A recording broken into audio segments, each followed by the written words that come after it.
Hi, my name is Robin Wong. I'm a photographer based in Kuala Lumpur, Malaysia.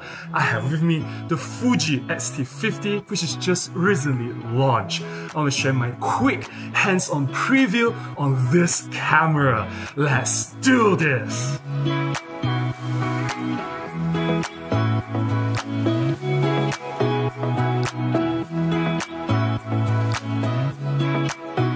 Before we dive in, as usual, here are some important disclaimers.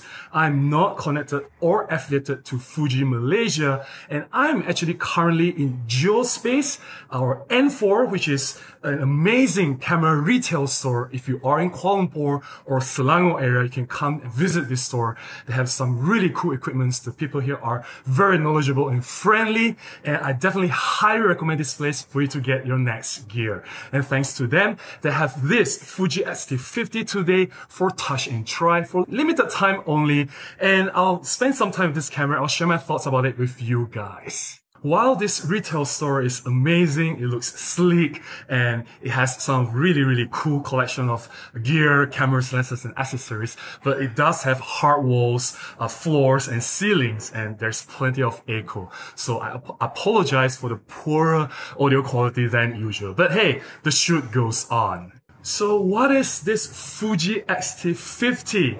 It is a direct successor to the Fuji X-T30 Mark II. This is a mid-level, advanced, mirrorless interchangeable lens camera from Fuji. It is not a flagship level, it's not an entry level, but it is a mid-level camera. And this camera itself is a mini X-T5. It brings on the features from the flagship X-T5 to this X-T50. The two biggest improvements are the 40 megapixels image sensor and the inclusion of 5-axis image stabilization. Personally, I think that the inclusion of the image stabilization is the biggest upgrade when you have already experienced how powerful and amazing a 5-axis image stabilization is, especially if you come from the Micro Four Thirds system. You will never go back. This Fuji X-T50, it looks really sleek. I love the design, and there is plenty of controls of the camera, the external dials, and I think a lot of people will appreciate the direct controls and shortcuts for the functions on the camera. In terms of build quality, the camera feels really solid. It is made of full metal construction. It definitely inspires confidence. And when it comes to handling, I don't feel that the handling is perfect. Of course, I really need to bring this camera out to shoot extensively before I can say anything about handling. But now just holding the camera, it doesn't feel quite right in my hands. The thumb hook or thumb grip area could have been higher, and the gripping area, the hand gripping area in front of the camera could have been a lot more. I just felt that I couldn't quite fit all my 3 fingers on the grip. And other than that, I don't feel any discomfort or any issues with the camera's ergonomics or handling. I feel that it could have been slightly tweaked for better, more comfortable handling. Let's look through the built-in electronic viewfinder and see if it's any good. The electronic viewfinder has 2.36 million dots.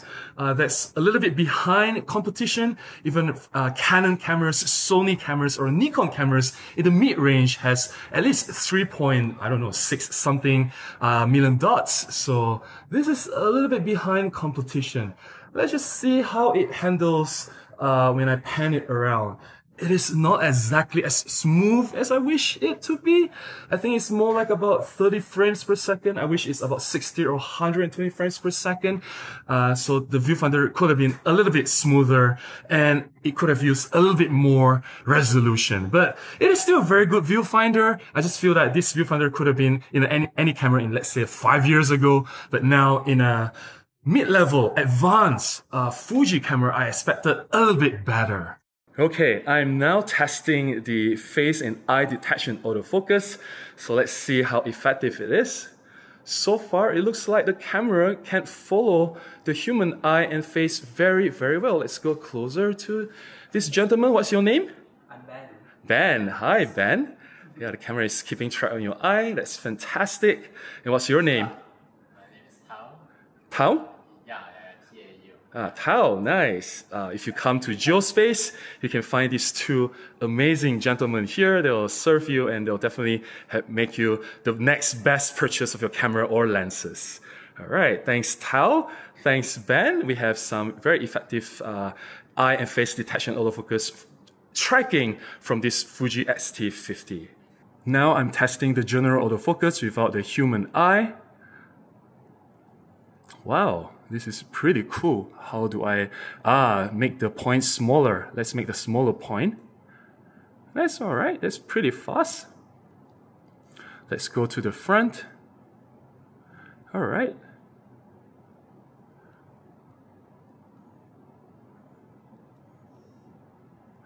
All right, even the blank wall, the camera can still focus quickly without hesitation. That's impressive. All right. Let's go all the way to the front.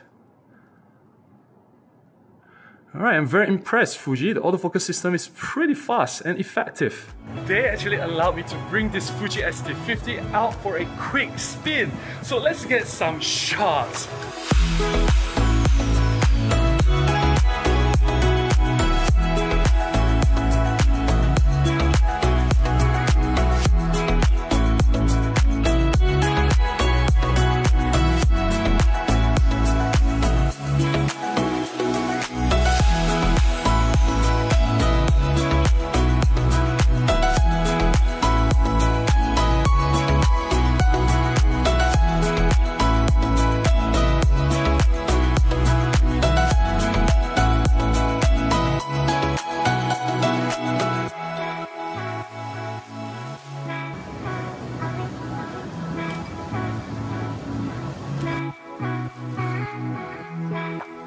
Turn your body a bit.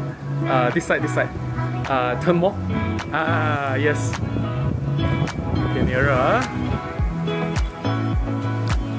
Alright, thank you.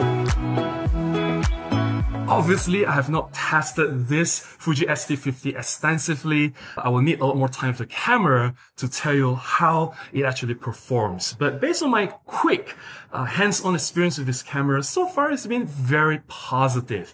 I feel that this is almost a perfect mid-level advanced mirrorless camera. It is only lacking one very critical feature, which is weather sealing. If you look at all other manufacturers, say from Canon, Nikon, Sony, OM System, Panasonic, they have mid-level cameras that are weather sealed. So this X-T50 at the asking price at this moment, it is not exactly low, but looking at the upgrades, like it has a new 40 megapixels image sensor, which is amazing. It has 5-axis image stabilization, finally. And overall, the camera is so well built. The autofocus performance is amazing. Everything just works, right? So I felt that with the weather sealing, it can justify the higher price tag and could have made this the perfect mid-level camera for those who do not want to go up to the flagship camera, or those who want to upgrade from mid-level camera and want to do more with their cameras. I just felt that it's a little bit of a miss, but overall it's still a fantastic camera